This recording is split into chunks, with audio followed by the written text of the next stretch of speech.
আসিয়া ডাক দিয়া কয়, ফেরাউন আমি এমন রবের বান্দি, আসতে বললেও সেই রব শুনে।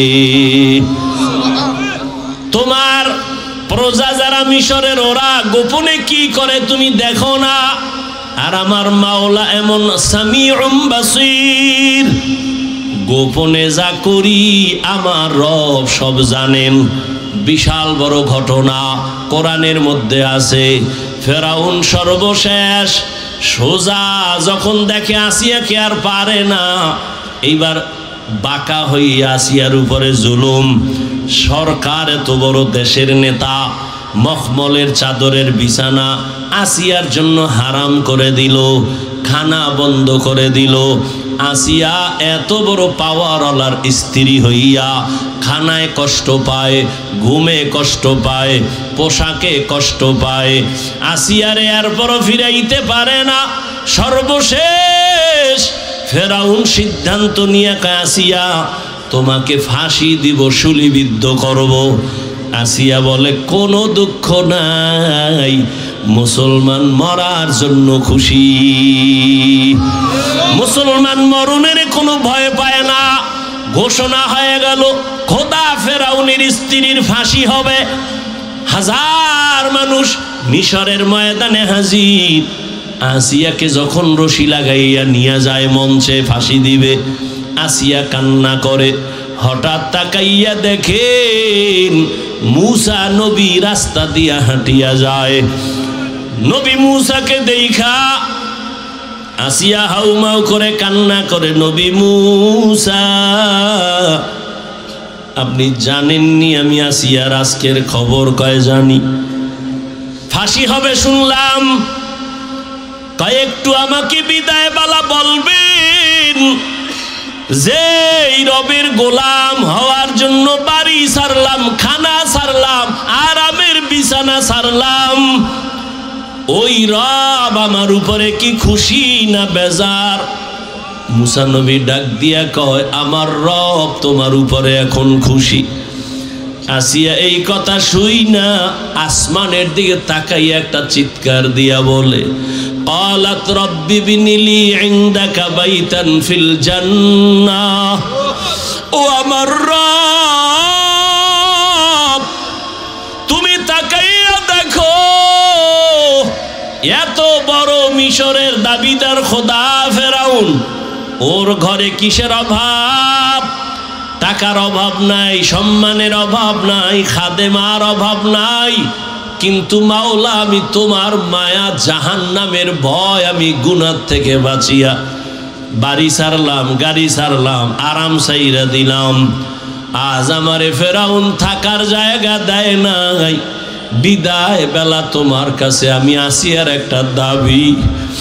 ও আল্লাহ, এত বড় ক্ষমতাওয়ালা ফেরাউনের ঘরে আবার ঘুমানের বিছানা নাই। শুধু আমি তোমারে ভালোবাসি, তোমার ভালোবাসার কারণে আমি সব ছাড়িয়ে দিছি। বিদায় বেলা দাবি, জান্নাতের মধ্যে তোমার পাশে একটা ঘর বানাইও রে মালিক। জান্নাতের ভেতরে তোমার পাশে একটা ঘর বানাইয়া দিও। আসিয়া কান্না করে দোয়া করে। হঠাৎ আসমানের দিকে তাকাইয়া আবার আসিয়া হাসতে থাকলো। ফেরাউন বলে, কান্না বন্ধ করে আসিয়া হাসো কেন? আসিয়া ডাক দিয়া কয়, ফেরাউন আমার মাওলার কুদরত আমি যা দেখি তুমি দেখো না, তোমার চোখ বন্ধ, অন্তর চোখ নাই। আমি তাকাইয়া দেখতেছি যেই জান্নাতের ঘর বানানোর দোয়া করছি, ওই জান্নাতের ঘর আমি দেখতেছি, সরাসরি দেখা যায়। শুধু তাই না, আসমানের মধ্যে লক্ষ লক্ষ ফেরেশতারা অপেক্ষায় আছে আমাকে জান্নাতে নেওয়ার জন্য। আমি দেখা খুশি, তাড়াতাড়ি আমাকে ফাঁসি দাও। আসিয়া হাসতে হাসতে ফাঁসির মঞ্চে চলে গেল। জান্নাতের চেহারা ছবি দেখা হাসতে হাসতে চলে গেল। ও পর্দার আড়ালের আম্মা জানেরা, মনে কি চায় না একটা ভালো ছেলের মা হইয়া কবরে যাবেন? আপনার সন্তান ডাক্তার হবে, ইঞ্জিনিয়ার হবে, প্রফেসর হবে। আপনার সন্তানের ব্যবহারে আলেমরা দোয়া করবে, আপনার সন্তানের আচরণ দেখে এলাকার মুরব্বীরা দোয়া করবে, আপনার সন্তানের আচরণ দেখে শিক্ষকেরা দোয়া করবে। এমন একটা সন্তান যদি ডাক্তারও বানায় যান, ওই সন্তানের কারণে আপনিও দোয়া পাবেন। ওই আদর্শবান সন্তান, এমন সন্তান রেখে যাবেন না যেই সন্তান ডাক্তার হইয়াও বেয়াদব হবে, ইঞ্জিনিয়ার হলেও বেয়াদব হবে। এমন সন্তান রাখবেন না। সন্তানকে বারবার বুঝাইবেন, রে সন্তান, আমি তোর মা, জীবনে একটা আবদার করে যাই, কোনোদিন জবান দ্বারা কাউকে গালি দিবি না, কারো হক নষ্ট করবি না, কোনো মুরব্বীদের সাথে বেয়াদবিমূলক আচরণ করবি না। এভাবে যদি স্বামীকেও বুঝাইতেন, আপনার স্বামী তো ফেরাউনের মতো খারাপ না। আপনার স্বামী তো নামাজ পড়তে বললে আজ না কাল পড়তো। আপনি যদি বলতেন, স্বামী আমার, মা বাবার আদর ছেড়ে তোমার ঘরে আসছি, খাইয়া থাকলেও আসি, না খাইয়া থাকলেও আসি, তোমার কাছে আমার দাবি, জীবনে হারাম আর অবৈধ টাকা ঘরে আনবা না, হারাম টাকা খাইয়া রক্ত নাপাক করব না, সন্তানের রক্ত নাপাক করতে দিব না। এইভাবে যদি আপনার স্বামীকে বুঝাইতেন, কোনো স্বামী হারাম টাকা, অবৈধ টাকা ঘরে নিতে পারতো না। হারাম টাকা খাওয়াইয়া যেই সন্তানের বড় বানাবেন, আল্লাহর কসম, ওই সন্তান কোনোদিন মা বাবার পক্ষে খেদমত করবে না। এখনো সময় আছে, তওবা করে নেন। আপনার মতো কত মা, কত বোন পর্দা করে, নামাজ পড়ে, হালাল ভাবে চলে, স্বামীর মাল হেফাজত করে, মোবাইলে চরিত্র বিক্রি করে না, নামাজও ছাড়ে না। আপনারা কেন পারবেন না মা বোনেরা? ও বৃদ্ধ বাবাজি, আপনিও তো পারেন। আপনার মতো কত বুড়া মসজিদে গিয়া 5 বেলার নামাজ পড়ে, আপনি কেন পারেন না? ও যুবক, তোমার মতো যুবক র্যাব, আর্মি, পুলিশ, বিডিআরের চাকরি করে, ব্যবসা করে, অভাব নাই, স্কুলে পড়ে, কলেজে পড়ে, 5 ওয়াক্ত নামাজ পড়ে, গাড়ি চালায়, ড্রাইভার, নামাজ ছাড়ে না, মা বাবার সাথে বেয়াদবি করে না, শিক্ষকের সাথে বেয়াদবি করে না, ওলামায়ে কেরামের সাথে বেয়াদবি করে না। ও আমার কলিজার যুবক, হেদায়াতের মালিক আমার আল্লাহ, যার তওবা করার অন্তর আছে, এখনো যদি নিয়ত করো, মরিয়া গেলে যাব আর নামাজ ছাড়বো না, আর দাড়ি কাটবো না, বেপরদায় চলবো না, মা বাবার সাথে বেয়াদবি করবো না, শিক্ষক মুরব্বীদের সাথে বেয়াদবি করবো না, ওলামায়ে কেরামের পরামর্শ নিয়ে নবীর তরিকা মেনে চলবো, জীবনে আর কোনোদিন নামাজ ছাড়বো না। তোমার মতো যুবক যদি চাকরি করে, স্কুল কলেজে লেখাপড়া করে, নামাজ পড়ে, তুমি কেন পারবা না? তওবা করার মতো যদি অন্তর তৈরি হয়, মুনাফিকি যদি না থাকে, খাঁটি তওবার নিয়ত যাদের অন্তরে আছে, দুটো হাত আমার আল্লাহকে দেখাইয়া দাও। আজান হচ্ছে 10 মসজিদ, আপনি কি 10টার আজানের জবাব দিবেন? এটা সম্ভব না, সম্ভব না। এখানে আজান হবে, নামাজ হবে, এই আজানের জবাব দিবেন। আর জবাব সবাইকে দেওয়া লাগবে না, একজনে দিলে সবার পক্ষ থেকে আদায় হয়ে যায়, সবার দেওয়া লাগবে না। ইসলাম এত কঠিন বানান কেন আপনারা? ইসলাম তো অনেক সহজ, মানুষের ভয় দেখান কেন? ইসলাম কঠিন না, মানুষ মনে করে কঠিন। অনেক সময় অনেকে কঠিন ভাবে পেশ করে, এজন্য মানুষ ইসলামকে কঠিন মনে করে। মনে করে ইসলাম মানি দরজা আটকায় থাকতে হবে, একটা কঠিন এক প্যারা রিমান্ডের মতো। না, ইসলাম অনেক সহজ যদি আপনি মানতে পারেন। মানে ব্যবসার লাইনে ইসলাম মাইনা চলেন, আপনি ব্যবসা, আল্লাহর কসম আপনাকে ব্যবসার দ্বারাই জান্নাত হয়ে যাবে।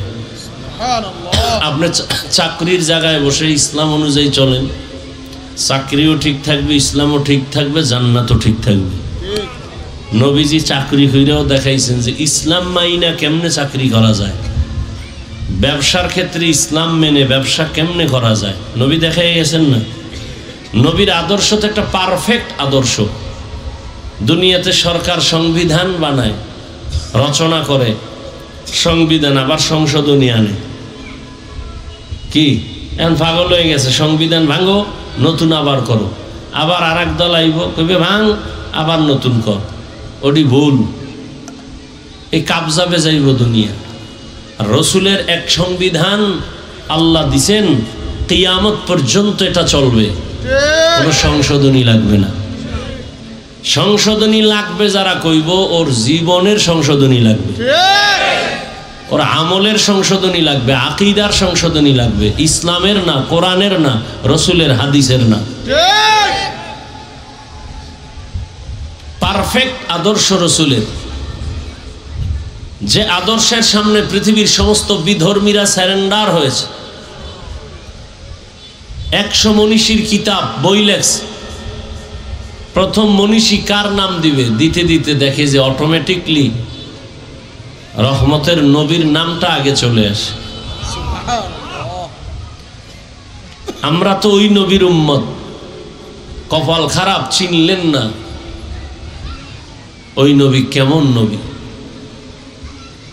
পচা মানুষ চিনলেন, তাজা মানুষ চিনলেন না, ভালো জিনিস চিনলেন না। আল্লাহ হেদায়াত দান করেন। আমিন। ইসলাম কমপ্লিট। জীবনের এমন একটা পয়েন্ট নাই যেখানে ইসলামের কোনো দিক নির্দেশনা নাই। নবী নিজে রাষ্ট্র চালাইছেন, রাজনীতি করছেন, রাজনীতি করে দেখাইছেন ইসলাম মেনে রাজনীতি কেমনে করা যায়।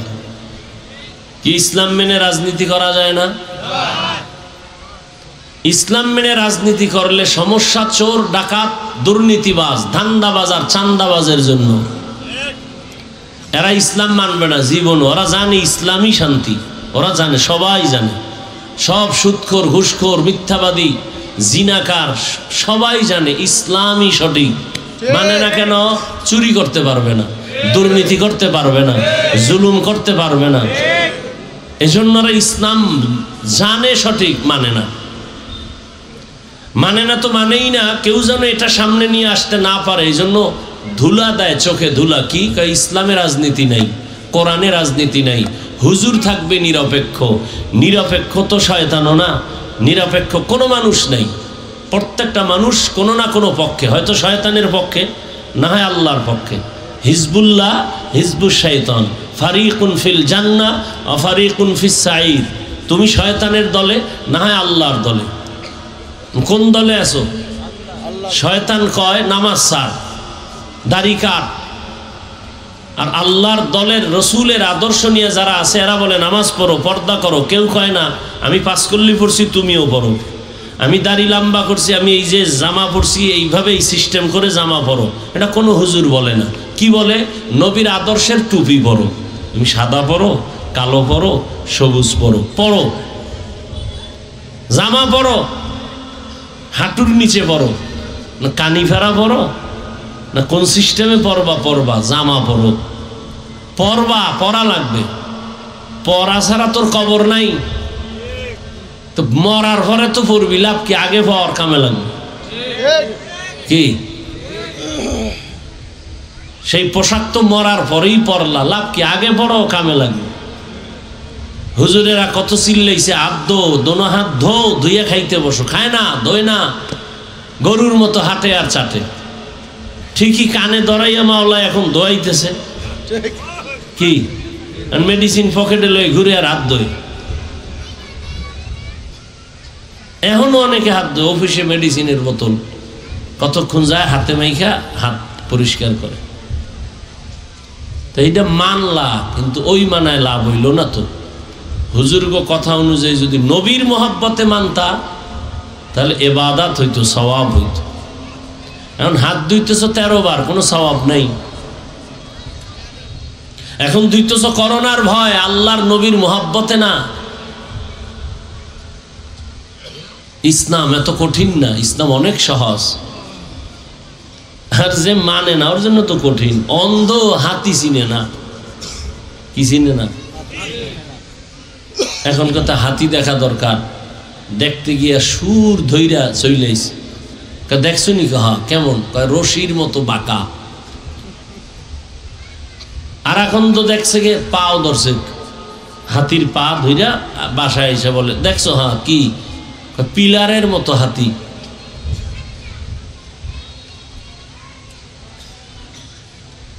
আমাদের ইসলাম এইভাবে হয়ে গেছে অনেক অন্ধের মতো। আল্লাহ হেদায়েত দান করেন।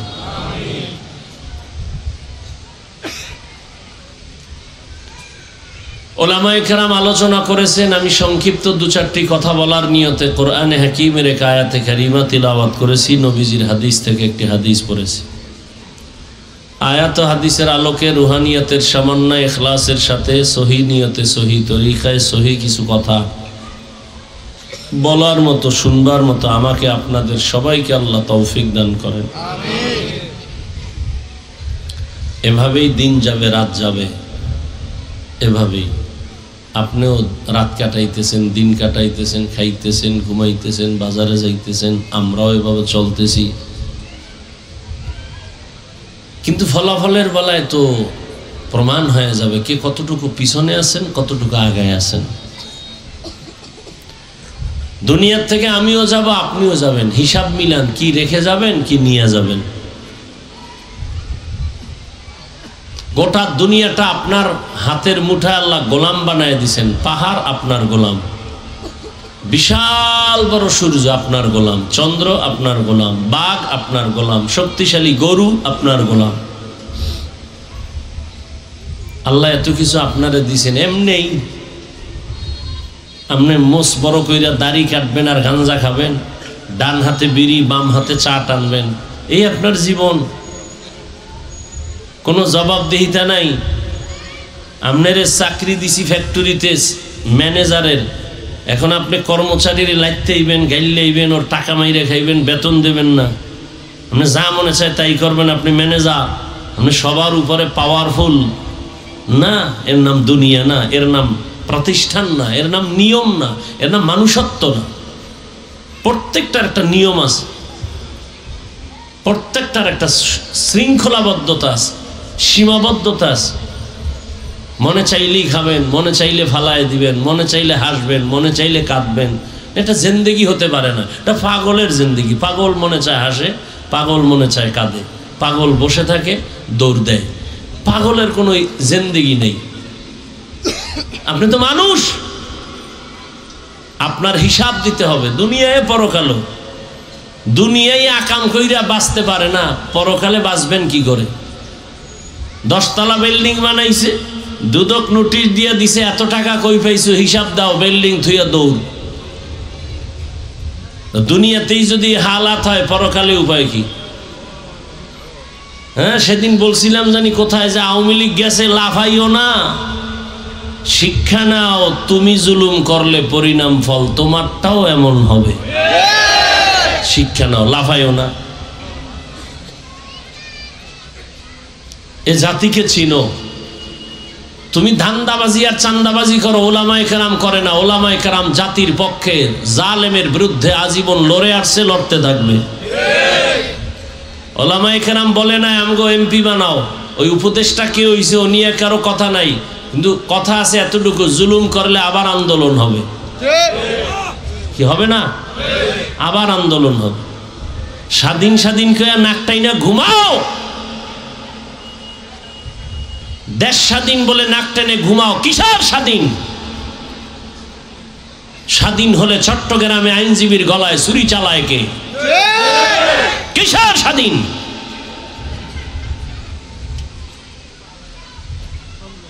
কাফনের কাফন রেডি হয়ে রেডি থাকো, ডাক আসলে আবার নামতে হবে। মুসলমান আন্দোলন একদিন করে না, বারবার প্রতিদিন করে। জীবন একবার দেয় না, বারবার দেয়। তবে কোনো নেতার জন্য না, কোনো ব্যক্তির জন্য না, ইসলামের জন্য, জালেমের বিরুদ্ধে।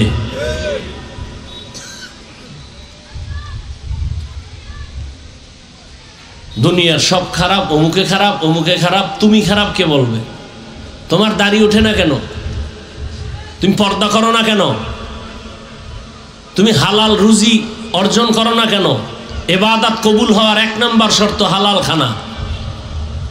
তুমি সুদের চাকরি করো কেন? তোমার স্ত্রী বেপর্দায় চলে কেন? পরকীয়া এমনি হইছে, তোমার দোষ নাই?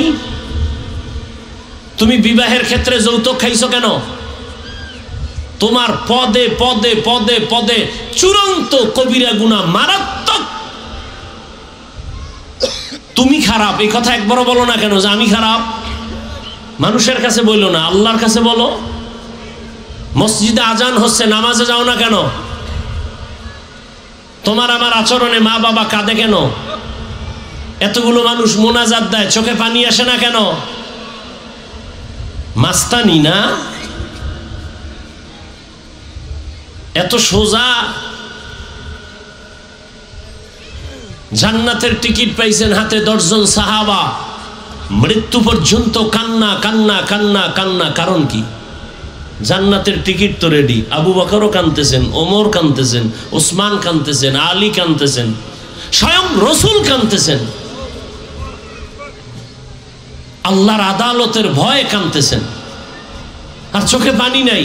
কত বড় নিকৃষ্ট নিমক হারাম যে অন্যে কান্না করে মোনাজাতে তাকায় হাসে, কয় দেখ লজ্জা নাই, কাঁদে কেমনে? ওরে তোরে জুতার বাড়ি দিয়ে জিজ্ঞাসা করা দরকার, তোর চোখে পানি আসে না কেন? নিমক হারাম। এটা হাসির প্যান্ডেল না কান্নার প্যান্ডেল? তো কান্নার প্যান্ডেলে কাঁদবে, এটাই স্বাভাবিক। কান্না না আসাটা অস্বাভাবিক। অন্যে কাঁদে, তুমি কেন কাঁদো না? জবাব দাও। তুমি উল্টো প্রশ্ন করো কেন, কাঁদে কেন? এটা কান্নার প্যান্ডেল, কাঁদবে না মানি? প্রশ্ন তো তোমাকে করব, তোমার চোখে পানি আসে না কেন? অবশ্যই কারো অভিশাপ তোমার কপালে লেগেছে, গুনার কারণে আল্লাহ বেজার হয়ে তোমার হৃদয়টা, কলবটা পাথরের থেকেও নিকৃষ্ট শক্ত হয়ে গেছে। এই কথা আল্লাহ কোরআনে বলেছেন, সুম্মা কাসাত কুলুবুকুম মিন বাদি যালিকা ফাহিয়া কাল হিজারা আও আশাদ্দু কাসওয়া ওয়া ইন্না মিনাল হিজারাতি লামা ইয়াতাফাজ্জারু মিনহুল আনহার ওয়া ইন্না মিনহা লামা ইয়াশাক্কাকু ফায়াখরুজু মিনহুল মা ওয়া ইন্না মিনহা লামা ইয়াহবিতু মিন খাশিয়াতিল্লাহ ওয়া মাল্লাহু বিগাফিলিন আম্মা তা'মালুন। আল্লাহু আকবার। ও মানুষ, আল্লাহর আযাবের ভয়ে, জাহান্নামের ভয়ে পাথর কান্না করে। কোরআনের আয়াত। কিছু পাথর কান্না করে করে ঝর্ণা প্রবাহমান করে ফেলেছে। ও ঝর্ণা পানি ছাড়ে না, আল্লাহ কোরআনে কয় কান্না করে। আবার এমন কিছু পাথর আছে আল্লাহর ভয় টপ টপ করে পানি ফালায়, কান্না করে। আবার কিছু পাথর আছে আল্লাহর আযাবের ভয় এমন ভাবে ফেটে যায়, এখান থেকে সেখানে লাফ দিয়া চলে যায়। পাহাড়ের পাশে ঘুরো, থাকো 1 মাস, দেখবা টুকরা পাথরগুলো আজকে এখানে, কালকে দেখবা আর এক জায়গায়। দইরাও নাড়ানো যায় না 5 জনে, কিন্তু আজকে এখানে, কালকে আর এক জায়গায়। আল্লাহ বলেন মিন খাশিয়াতিল্লাহ, আল্লাহর ভয়ে এরা ফেটে যায়। আল্লাহ কয় তোমগো কি হইল? এই সুম্মা কাসাত কুলুবুকুম মিন বাদি যালিকা ফাহিয়া কাল হিজারা, তোমাদের দিলটা কি পাথর থেকেও শক্ত? তোমার দিল নরম হয় না কেন? নরম দিলওয়ালার চোখে পানি আসে, শক্ত দিলওয়ালার চোখে পানি কখনো আসে না। আল্লাহ হেদায়েত দান করেন। قل يا عبادي الذين أسرفوا على أنفسهم لا تقنطوا من رحمة الله। হে নবী, আমার মোহব্বতের বান্দাদের বলে দেন, ইয়া ইবাদি, হে আমার প্রিয় বান্দা বান্দিরা, আল্লাহ বলেন, হে আমার প্রিয় বান্দা বান্দি, আল্লাযীনা আসরাফু আলা আনফুসিহিম, তোমরা যারা নিজেদের উপরে গুনাহ করার দ্বারা জুলুম করেছো, লা তাকনাতু মির রাহমাতিল্লাহ, তোমরা আমি আল্লাহর দয়া অনুগ্রহ থেকে তোমরা নিরাশ হইও না, ফিরে যেও না। কেন? ইন্নাল্লাহা ইয়াগফিরুয যুনুবা জামিআ, নিশ্চয়ই আমি আল্লাহ জীবনের সবার সব গুনাহগুলো মাফ করে দিব। ইন্নাহু হুয়াল গফুরুর রহিম, নিশ্চয়ই আমি আল্লাহ চূড়ান্ত ক্ষমাশীল, পরম করুণাময়। রহমতের নবী বলেন, আত্তাইবু মিনাজ যামবি কামান লা যামবা লাহ, গুনাহ থেকে যারা তওবা করে, আল্লাহর নবী বলেন আল্লাহ তাদেরকে এতটা পবিত্র বানায় দেন মনে হয় জীবনে কোনো গুনাহই করে নাই। সুবহানাল্লাহ। না কেমনে আসবে? ফজর পড়ে নাই, জহুর পড়ে নাই, আসর পড়ে নাই, মাগরিব পড়ে নাই, আশিকে রাসূল সারাদিন জবানে মিথ্যা, গালি, গীবত, এই জবানে সুবহানাল্লাহতে অনেক টাইমের দরকার। আল্লাহ হেদায়েত দান করুন।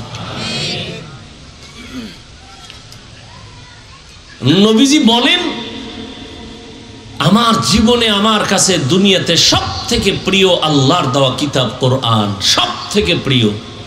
আর এই কোরআনের মধ্যে আরো বেশি প্রিয় এই আয়াত যেটা আমি এখন বললাম। কেন? নবী বলেন আল্লাহ যে কত বড় দয়াময়, এই আয়াত তার দলিল। কেমন দয়াময় আল্লাহ! আল্লাহ তাআলা বলেন, শুরুতেই আল্লাহ পাক এই আয়াতের মাধ্যমে সারা দুনিয়ার মানুষদেরকে জান্নাতের পথে আহ্বান করেছেন, তওবার পথে আহ্বান করেছেন। কি বলছেন? ইয়া ইবাদি, হে আমার প্রিয় বান্দা। আল্লাহ বান্দা বললেই তো বুঝা আল্লাহর বান্দা। আবার বলে আমার, আবার বলে প্রিয় আমার বান্দা। ওরে বান্দা বললেই তো আল্লাহর, আমার বান্দা কেন বললেন? হ্যাঁ, দুনিয়াতে কিছু বান্দা দরাকে সরা মনে করিয়া আল্লাহর বান্দা কথাটা ভুলে গেছে। বলিয়া যাই এখন কয় আমার সব ভালো মন্দ করার একমাত্র ক্ষমতা আমার যীশু খ্রিস্ট। কেউ বলে আমার সব কিছু করার একমাত্র পাওয়ার আছে ওজায়ের নবীর কাছে, কেউ বলে ফেরেশতার কাছে। বৌদ্ধ ধর্মের লোকেরা বলে আমার সব কিছু করার একমাত্র গুরু আমার গৌতম বুদ্ধ। যেই গৌতম বুদ্ধ এটা ধর্মের আবিষ্কার করেছে ঈসা নবীর আগে, বিশাল গৌতম বুদ্ধের ভক্ত আছে এই পৃথিবীতে, অনেক ভক্ত। বছরকে বছর, বছরকে বছর, বছরকে বছর, যুগ যুগান্তর ধ্যান করত ওই গৌতম বুদ্ধ পাহাড়ে গিয়া,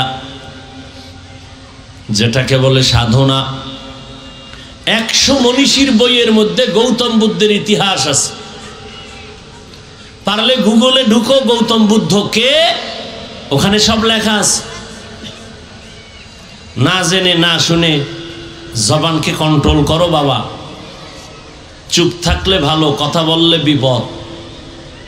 যদি ভালো বলো আলহামদুলিল্লাহ, যদি কারো উপর একটা আঘাত করো, তোহমাত দাও, অপবাদ দাও, কবিরা গুনাহ হয়ে গেল। কেন খামাখা গুনাহ করবেন?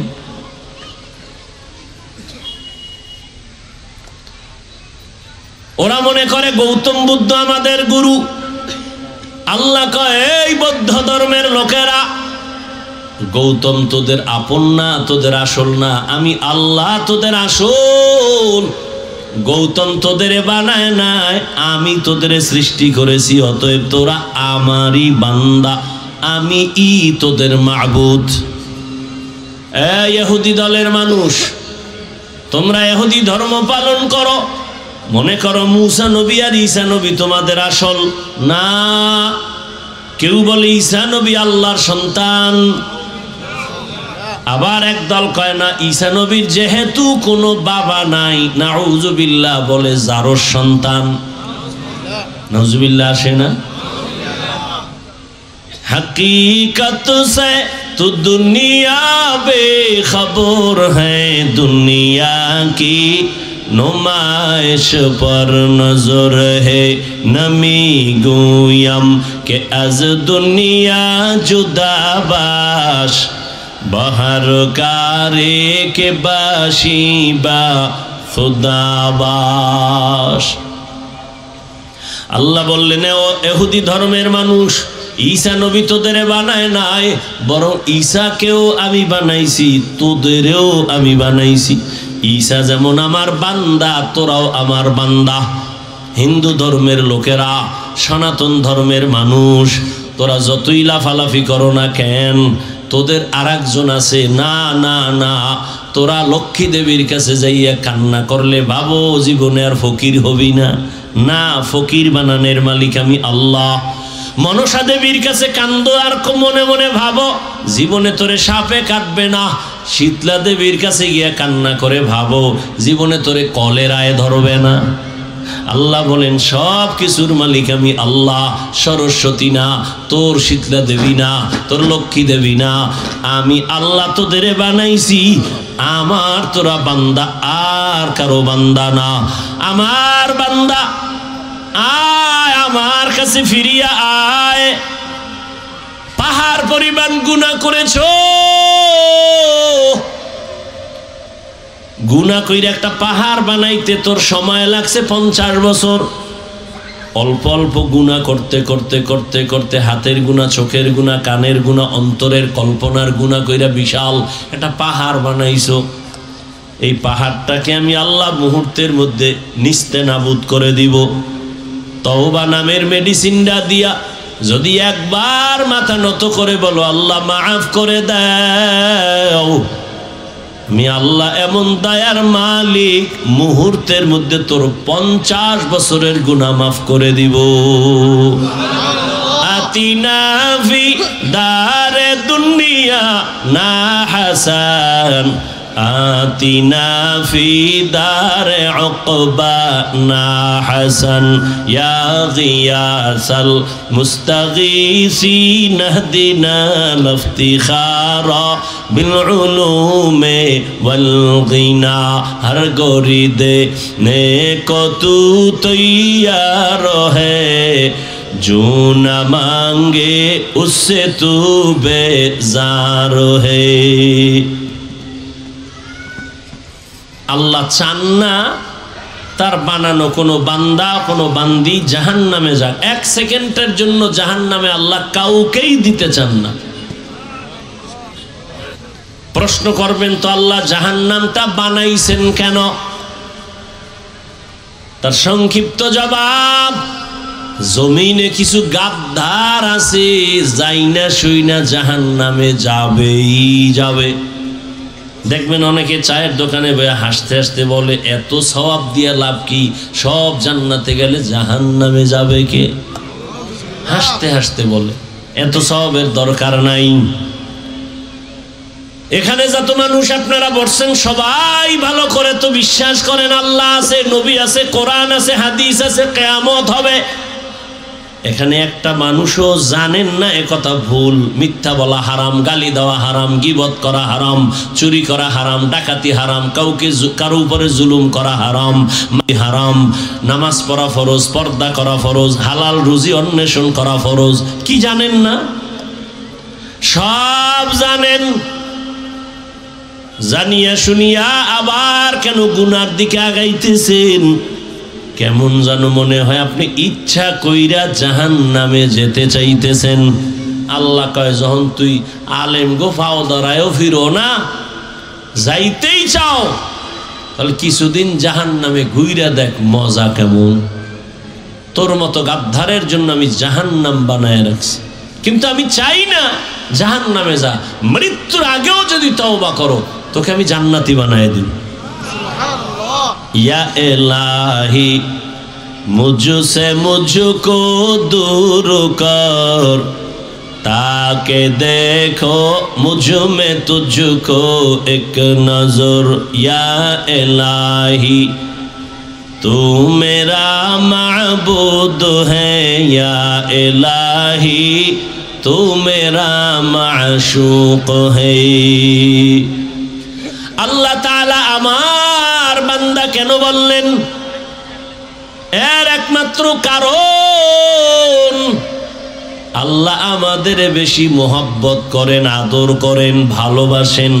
আর এমন ভালোবাসা আদর আল্লাহ জিনেরও করে না, নূরের সৃষ্টি ফেরেশতাকেও করে না। একমাত্র আমার মালিক মাটির সৃষ্টি মানুষের বেশি মোহাব্বত করেন। এই জন্য আল্লাহ আমার বান্দা বলে ডাক দিয়েছেন। দুই কারণ বলা হয়ে গেছে। 3 নাম্বার কারণ আমার বান্দা বললেন কেন?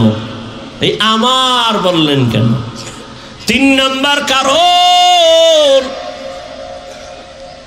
আমার বান্দা বলার কারণ হলো আল্লাহর সাথে বান্দার একটা যোগসূত্র আছে, সম্পর্ক আছে। ওই সম্পর্কের নাম ইবাদত। যারা ইবাদত করে তারা আবদ বা বান্দা। যার ইবাদত করে তিনি হবেন মাবুদ। প্রত্যেকের সাথে প্রত্যেকের সম্পর্কের একটা মূল আছে, আর একটা আছে মূলের বাইরে।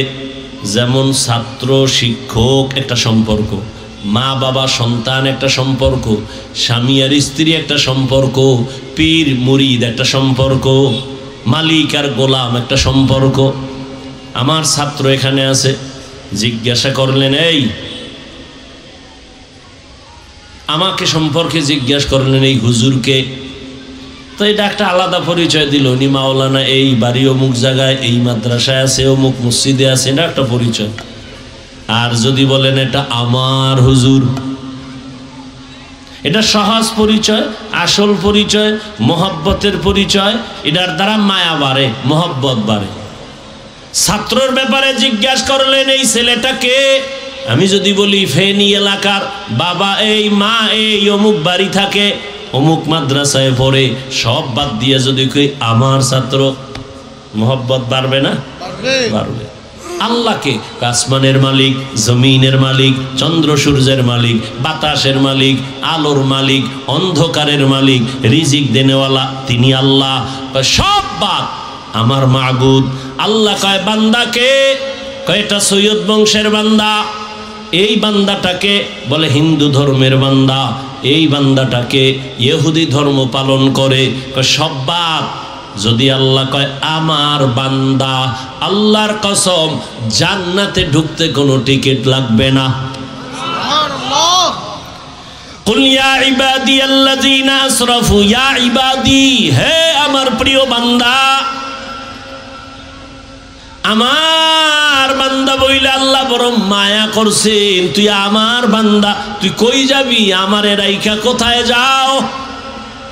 আমার বান্দা বইলে আমি বারবার রাতের গভীরে বান্দা তোর কাছে আসি, তোর থেকে আমি কিছু আরজি শোনার জন্য। অতিও গভীর হয় রজনী যখন, নীরবে প্রভুর নাম জপিও তখন। প্রভুর করুণা যদি পাইবারে চাও, গভীর রাতে উঠে প্রভুর গুণগান গাও। আল্লাহ ডাক দিলেন, আমার বান্দা জীবনে যত অন্যায় করেছো ফিরে আসো। আইসা যদি মাথা নত কইরা ক্ষমা চাও। দুনিয়াতে অন্যায় করে একজনই 10টা আসামি, 10 মামলার। কেন? কয় বা দোকান লুটপাট করছে, এই মামলা একটা আলাদা ধারা, তারিখ আলাদা, সাজা আলাদা, বিচারক আলাদা। আর এক জায়গায় ধর্ষণ করেছে, আলাদা আর এক মামলা, ধারা আলাদা, তারিখ আলাদা। খুব বুঝেন। আবার একটারে মার্ডার করেছে, জবাই করেছে, আর এক মামলা। এই রকম 10 মামলা, এরকম শত একজনের বিরুদ্ধে অনেকগুলো মামলা। এক একটা মামলার জন্য এক এক দিন হাজিরা দিতে হয়, এক এক মামলার রায় আলাদা, উকিল আলাদা, তারিখ আলাদা, ফয়সালা বা রায় বিচার আলাদা। আর আল্লাহর আদালত কেমন? কয় তুই বড় বড় অন্যায় করছো ভাগে ভাগে, জিনা করেছো এক মামলা, মদ পান করছো আর এক মামলা, চুরি করেছো আর এক মামলা। এইভাবে তোর জীবনে 50,000 মামলা আল্লাহর আদালতে রেডি আছে। এজন্য আলাদা তারিখ নাই, আলাদা কোনো রায় নাই, আলাদা উকিল নাই, সব মামলা এক জায়গায় আইনা মাথাটা নত কইরা 2 ফোঁটা চোখের পানি চাইরা দিয়া যদি কও মালিক আর গুনাহ করব না, মাফ করে দাও, কোনো ধারা নাই, তারিখ নাই, 1 সেকেন্ডে তোর 50,000-এর মামলা শেষ। কোনো ধারা নাই, তুই বড় বড় অন্যায় করেছ, আমি আল্লাহ পাক রব্বুল আলামিন এক আওয়াজে তোর জীবনের সব মামলা আমি ফিনিশ করে দিব, তোর জীবনের সব গুনাহ মাফ, কোনো ধারা টারা নাই। এই জন্য উলামায়ে কেরাম লেখছেন আল্লাহর কাছে এইভাবে বলা নিষেধ যে আল্লাহ আমি চুরি করছি, আল্লাহ আমি জিনা করেছি, ও আল্লাহ আমি অমুকের উপরে জুলুম করেছি, তুমি মাফ করো, এইভাবে বলা নিষেধ। তুমি একভাবেই বলো আল্লাহ আমি অপরাধী, আল্লাহ আমি অনেক অপরাধ করেছি, আল্লাহ আমি না যাই না করছি। ভাঙ্গার দরকার নাই, শুধু এতটুকু আল্লাহ আমি অপরাধ করেছি, মাফ করে দাও। এক আওয়াজে এক কথার মধ্যে নিয়ে আসো, আল্লাহ এক কথায় মাফ করে দিন। কাদের কুদরত দারি বার কামাল আন্তা রব্বি আন্তা হাসবি যুল জালাল তুহি কাদের জলিলুল্লাহ জাহাদার বাহর হালে তুহি মেরা নেগাহদার। খারাপ লাগতেছে আপনাদের? মরণটা না হইলে তো আপনিই বড় বাদশা, মরণটাই একটা ভেজাল লাগাই দিছে। কত বাহাদুর, জাগাত শেষ, সুস্থ মানুষ হঠাৎ কয় বুকে ব্যথা, ধর ধর কইয়া সে নাই। যেই পানি কোথাও আটকায় না, ওই পানি গিয়ে গলায় আটকায় গেছে। জীবন জিন্দেগি মে बंदगी तू करना है, जिंदगी में बंदगी तू करना है, जिंदगी बे बंदगी शर्मिंदा है, जिंदगी बे बंदगी शर्मिंदा है। यहाँ हम सब मुसाफिर दिल ना लगा,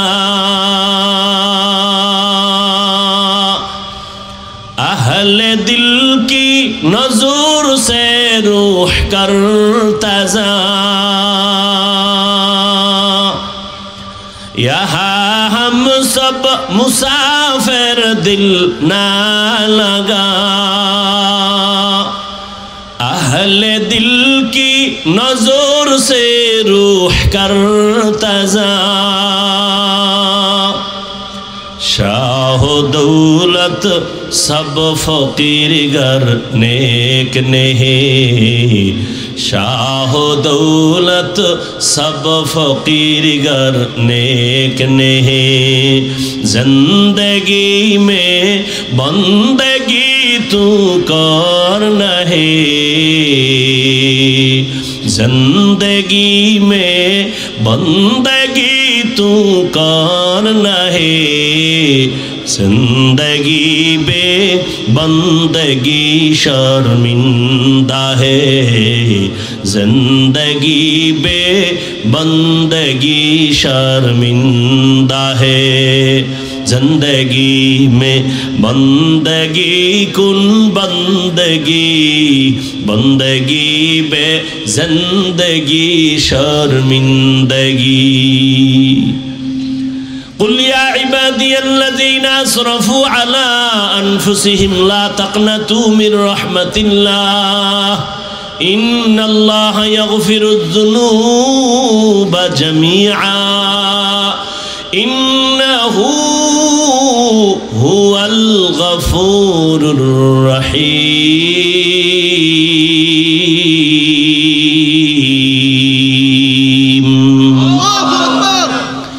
আল্লাহ বলেন ও আমার প্রিয় বান্দা ও বান্দি কই আমাকে ছেড়ে যাও মরণ থেকে যতই পালাও মরণ তোমায় নিবে ঘিরি যদিও সুদূর আকাশ পানে লুকাও সেথায় লাগিয়ে সিঁড়ি নদী পথে নৌকা চালাও ও মাঝি ভাই বেলা ডোবার আগে আমি ওপার উঠতে চাই ডুবে গেলে বেলারে আর উঠে না ভেঙ্গে গেলে মেলারে আর জমে না ও আমার কলিজার যুবক জীবনে তো চালাকি আর কম করলি না জীবনে মনের খাহেশ মিটাইয়া তো গুনাহ কম করলি না আর কত মনে চাইছে পার্কে যাবি দৌড়াইয়া গেছো কেউ বাধা দিছে ফিরো নাই মনে চাইছে নামাজ পড়বি না পড়ো নাই মনে চাইছে মেয়েদের নিয়ে আড্ডা দিবি আড্ডা দিছো আর কত এখনো কি ফিরবি না আমার মাওলার ধরা থেকে আর কয়দিন দূরে থাকবি ওরে তোমার পিছনে তো পুলিশ ঘুরতেছে তোমার নামে কিন্তু ওয়ারেন্ট অর্ডার হয়ে গেছে পুলিশ কিন্তু দইরাই ফালাইবে যেদিকেই যা পালাও পালাবার সুযোগ নাই দুনিয়ার পুলিশ যদি ধইরেই ফালায় ওরে আজরাইল নামের গোয়েন্দা তোমার পেছনে ঘুরতেছে তোমার নামে ওয়ারেন্ট জারি করা আছে কখন যে ধইরা ফেলবে ঘুমের মধ্যেও কিন্তু আজরাইল আসতে পারে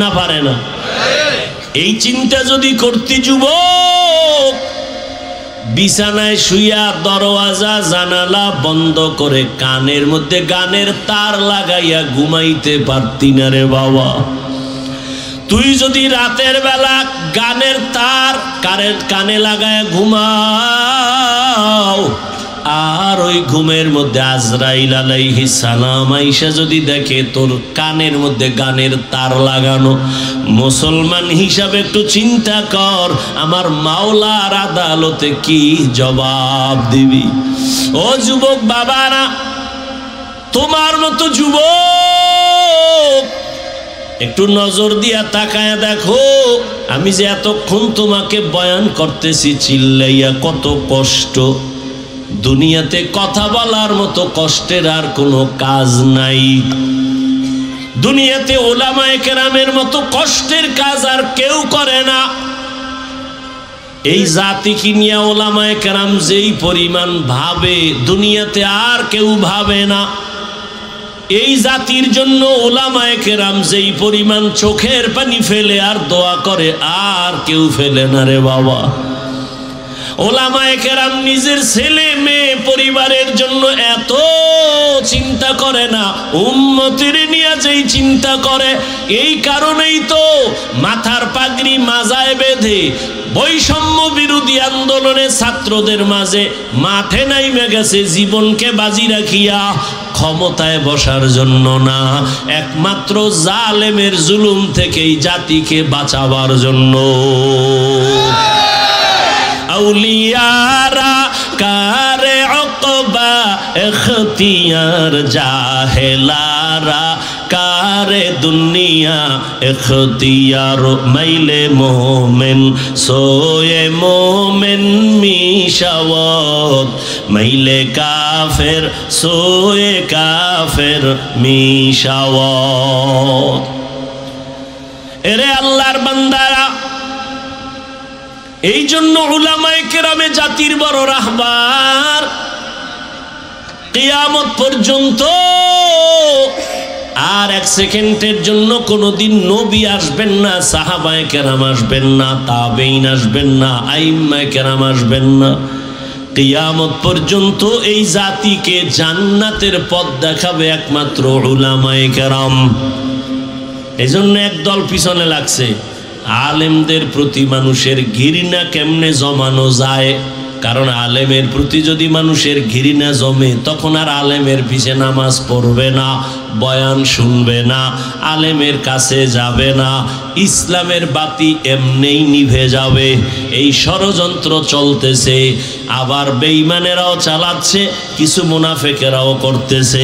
এজন্য আমি সারা দেশে আমি চিৎকার করে বলি, যারা আলেমের বিরুদ্ধে ফেসবুকে লেখে, জবানে বলে, প্রত্যেকটা সন্তান মা বাবার অভিশপ্ত সন্তান। একটা সন্তানও মা বাবার আদরের না, সবগুলো সন্তান মা বাবার অভিশপ্ত সন্তান। আব্দুল্লাহ ইবনে মাসউদ রাদিয়াল্লাহু তাআলা আনহু নবীজির সামনে বসে আছেন, আরো কয়েকজন সাহাবা। হঠাৎ একজন উঠা চলে যাইতেছে, আর একজনে তার নামে বদনাম করতেছে। নবীকে, এই দাঁত খিলাল কর। কেন? কয় তোর দাঁতে গোস্ত ঢুকছে। গোস্ত? কয় ইয়া রাসূলুল্লাহ, 1 মাসে গোস্ত খাই না। মাত্র না খাইলি? গীবত করলি, মরা ভাইয়ের গোস্ত খাইলি। ইয়া আইয়ুহাল্লাযীনা আমানু জতানিবু কাসীরাম মিনাজ-যন্ন ইন্না বা'যাজ-যন্নি ইসমুন ওয়া লা তাজাসসু ওয়া লা ইয়াগতাব বা'যুকুম বা'যা আইয়ুহিব্বু আহাদুকুম আন ইয়াকুলা লাহমা আখিহি মাইতান ফাকারিহতুমু ওয়াত্তাকুল্লাহ ইন্নাল্লাহা তাওয়াবুর রহিম।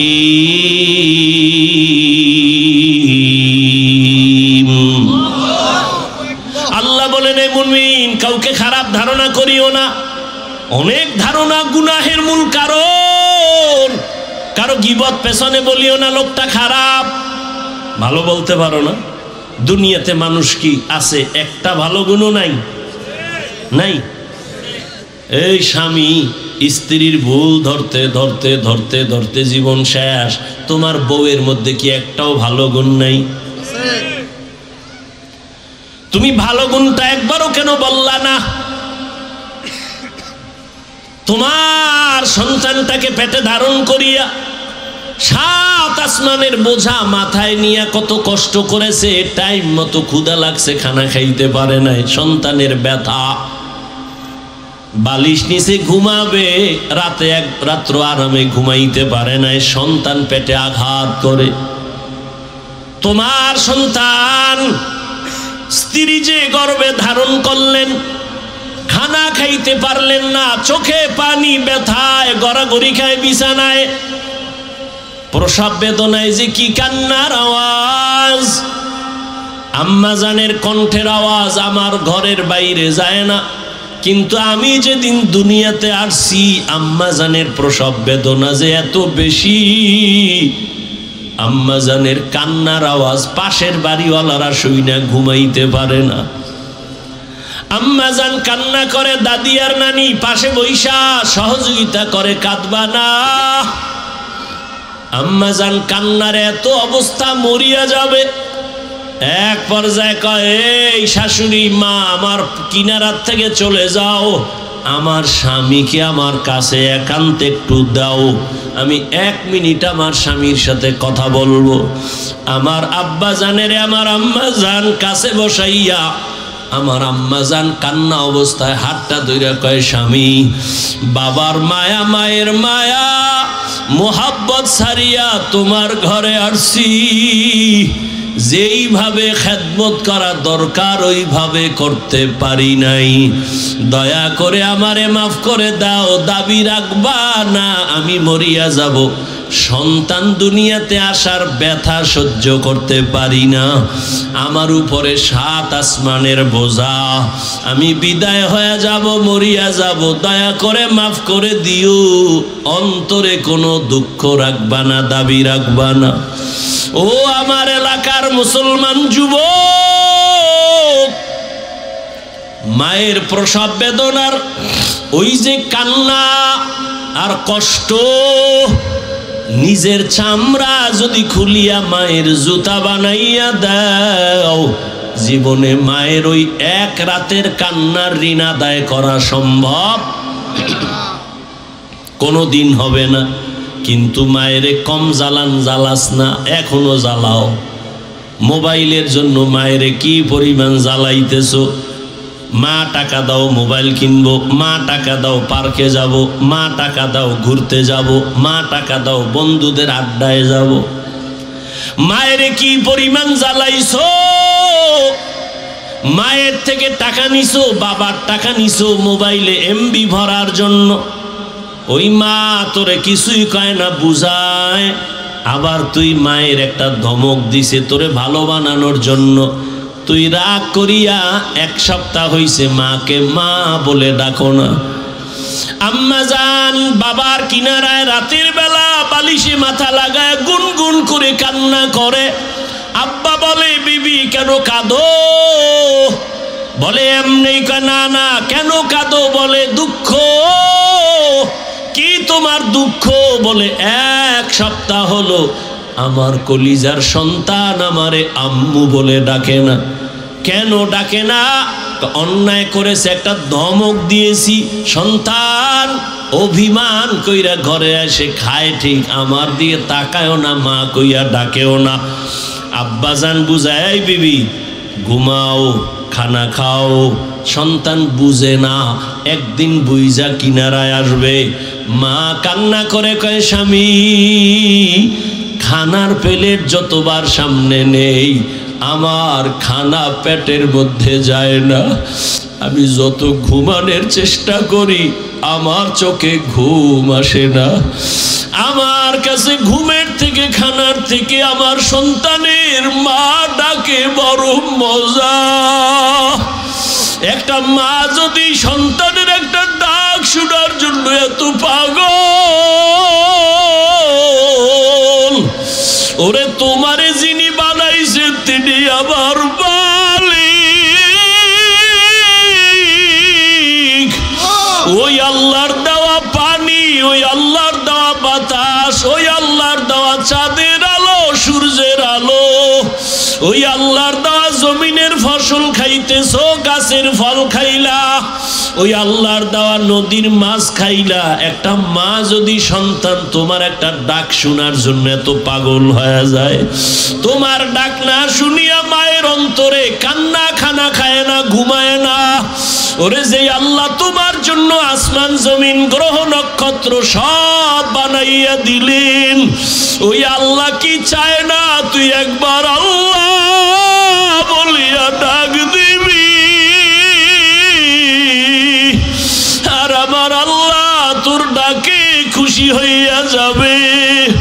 ও নিমুখ হারাম বেনামাজি, ও বেপরদাওয়ালারা, ও গুনাহগারেরা, সারা রাত মোবাইলটা লাগাইয়া কত গুনাহ করছো। মোবাইলে সারা রাত গুনাহ দেখছো রে বাবা। মায়ের হক আদায় করলি না, বাবার হক আদায় করলি না, ভাইয়ের হক আদায় করলি না। ও স্বামী স্ত্রীর হক আদায়ের চিন্তা করলা না, সন্তানের হক আদায়ের চিন্তা করলা না। সারা রাত মোবাইল চালাইয়া চালাইয়া সময় নষ্ট করলা। ওরে দুনিয়ায় তো ধরা না খাইল, আমার মাওলার আদালত যে কত কঠিন। ওই মাওলার আদালতে দাঁড়াইয়া কেমন করে জবাব দিবারে বাবা? এখনো কি একটু সোজা পথে আসবা না? মানুষের মনে শখ থাকে, সিনেমায় গেলে না জানি কত মজা, দাড়ি কাটলে না জানি কত মজা, মদ পান করলে না জানি কত মজা, বেপরদায় আড্ডা দিলে না জানি কত মজা। এই রকম করতে করতে মজা তো জীবনে কম করলি না রে বাবা। এখনো ফিরে আয়, দুইটা পা আগায় দে, পায়ে ধইরা বলি আর গুনাহ করিস না রে বাবা। মা বাবার সাথে আর বেয়াদবি করিস না রে যুবক। আর শিক্ষা শিক্ষকের সাথে বেয়াদবি করিস না, উলামায়ে কেরামের সাথে গাদ্দারি আর বেয়াদবি করিও না। এখনো সময় আছে, তওবা করে নাও। ও পর্দার আড়ালের মা বোনেরা, আপনারা কত ধন্য নারী জানেননি? আপনারা তো নবীদের মায়ের মতো দামি নারী, আপনারা তো সাহাবায়ে কেরামদের মায়ের মতো দামি নারী। আপনারা কত দামি! আপনারা আম্মাজান আয়েশা রাদিয়াল্লাহু আনহার মতো দামি, ফাতেমা রাদিয়াল্লাহু আনহার মতো দামি, খাদিজা রাদিয়াল্লাহু আনহার মতো দামি। এরে আম্মাজান, এতক্ষণ আপনার সন্তানকে যত কথাই বুঝাইলাম, আপনি যদি একটু চেষ্টা না করেন, সন্তান ভালো লাইনে আসবে না। গাছ ভালো হলেই তো ফল ভালো হবে। আম্মা জানের চেষ্টা, মেহনত আর আদর্শ ভালো হলে সন্তান ভালো হবে। এরে আম্মা জান, আপনারা তো ইসমাইল নবীর মা হাজেরা আলাইহা সালামের মতো দামি নারী, ঈসা নবীর মা মারিয়াম আলাইহাস সালামের মতো দামি নারী। দুনিয়াতে আল্লাহর বড় দুশমন ফেরাউন। ওই ফেরাউনের ঘরে তার স্ত্রীর নাম কি? আসিয়া। এত বড় বেঈমানের ঘরে আসিয়া থাইকা আল্লাহর বান্দি হয়ে গেল। নবীজি বলেন, কিয়ামতের দিন জান্নাতে আসিয়ার সাথে আমি মুহাম্মদের বিবাহ হবে। যেই ফেরাউন এত বড় বেঈমান, আমার আল্লাহর বিরুদ্ধে গিয়া নিজেরে খোদা দাবি করেছে, আর তার ঘরের স্ত্রী আমার আল্লাহর এমন আশেকা হয়ে গেল। কিসের অভাব? টাকার অভাব নাই, ক্ষমতার অভাব নাই, ফেরাউনের স্ত্রীর অভাব কি? কিন্তু এরপর আমার মাওলারে কলিজার মধ্যে ঢুকায় ফেলছে। একদিন ফেরাউন ঘরের এক কোনায় দাঁড়ানো, আসিয়ার হাত থেকে যেন কি পইরা গেল। আল্লাহ কই একটা আওয়াজ দিছে, ফেরাউন শুইনা ফেলছে। এই আসিয়া, কার নাম নিছো? এবার আসিয়া তো কয়, যেহেতু প্রকাশ হয়েই গেছে আর গোপন রাইখা।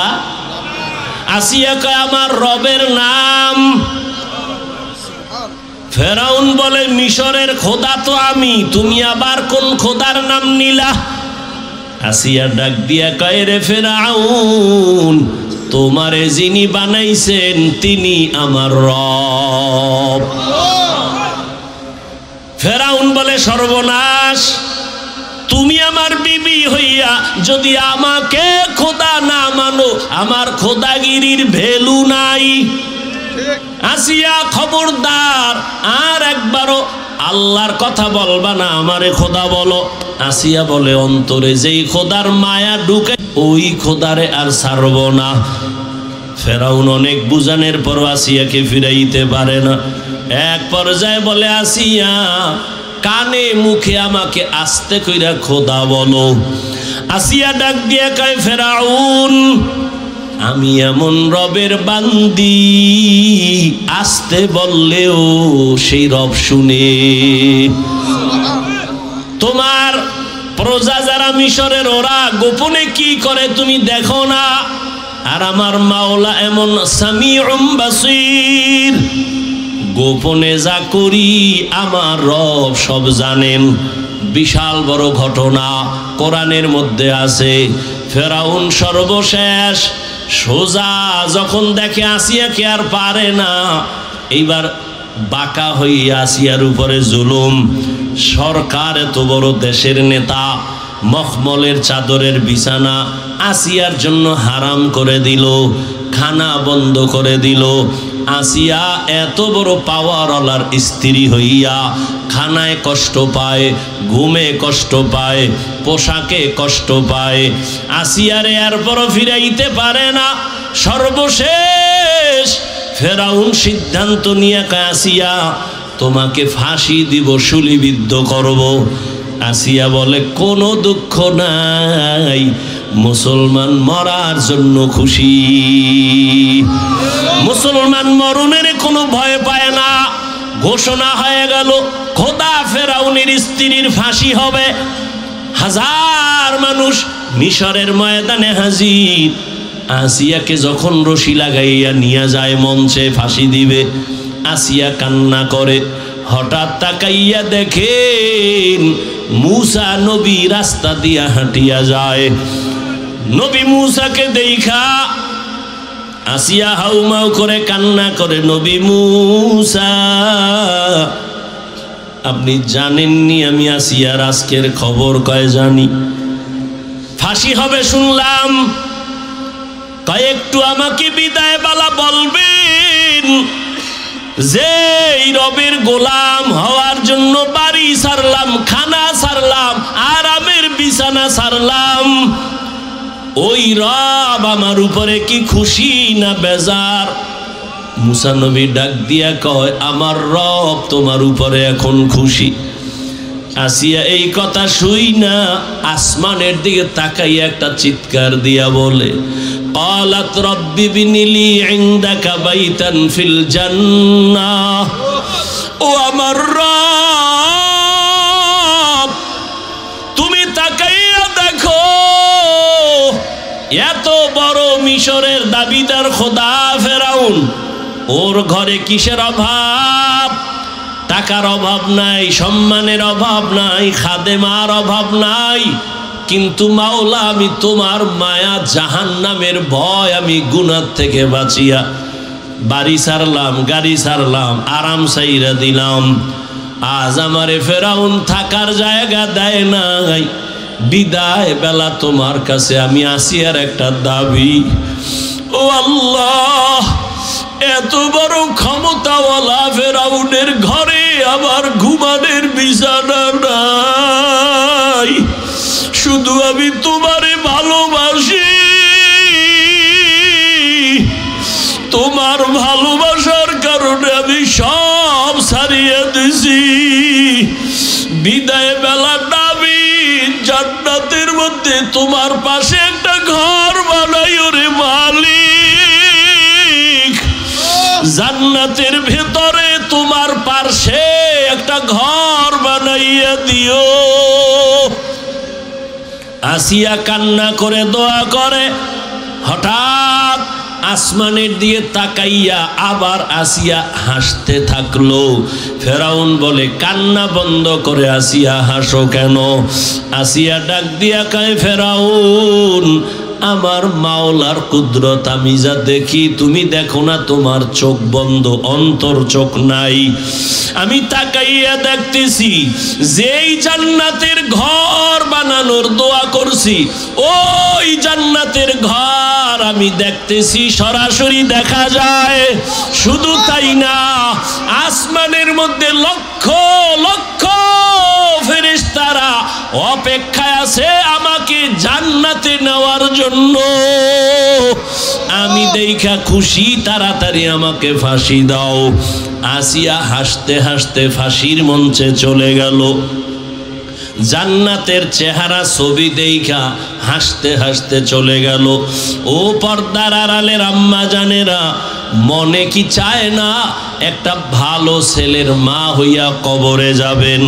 আপনার সন্তান ডাক্তার হবে, ইঞ্জিনিয়ার হবে, প্রফেসর হবে, আপনার সন্তানের ব্যবহারে আলেমরা দোয়া করবে, আপনার সন্তানের আচরণ দেখে এলাকার মুরব্বীরা দোয়া করবে, আপনার সন্তানের আচরণ দেখে শিক্ষকেরা দোয়া করবে।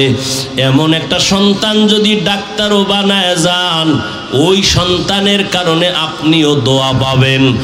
ওই আদর্শবান সন্তান, এমন সন্তান রেখে যাবেন না যেই সন্তান ডাক্তার হইয়াও বেয়াদব হবে, ইঞ্জিনিয়ার হলেও বেয়াদব হবে। এমন সন্তান রাখবেন না। সন্তানকে বারবার বুঝাইবেন, রে সন্তান আমি তোর মা, জীবনে একটা আবদার করে যাই, কোনোদিন জবান দ্বারা কাউকে গালি দিবি না, কারো হক নষ্ট করবি না, কোনো মুরব্বীদের সাথে বেয়াদবিমূলক আচরণ করবি না। এভাবে যদি স্বামীকেও বুঝাইতেন, আপনার স্বামী তো ফেরাউনের মতো খারাপ না, আপনার স্বামী তো নামাজ পড়তে বললে আজ না কাল পড়তো। আপনি যদি বলতেন, স্বামী আমার, মা বাবার আদর ছেড়ে তোমার ঘরে আসছি, খাইয়া থাকলেও আসি, না খাইয়া থাকলেও আসি। তোমার কাছে আমার দাবি, জীবনে হারাম আর অবৈধ টাকা ঘরে আনবা না। হারাম টাকা খাইয়া রক্ত নাপাক করব না, সন্তানের রক্ত নাপাক করতে দিব না। এইভাবে যদি আপনার স্বামীকে বুঝাইতেন, কোন স্বামী হারাম টাকা অবৈধ টাকা ঘরে নিতে পারত না। হারাম টাকা খাওয়াইয়া যেই সন্তানের বড় বানাবেন, আল্লাহর কসম ওই সন্তান কোনোদিন মা বাবার পক্ষে খেদমত করবে না।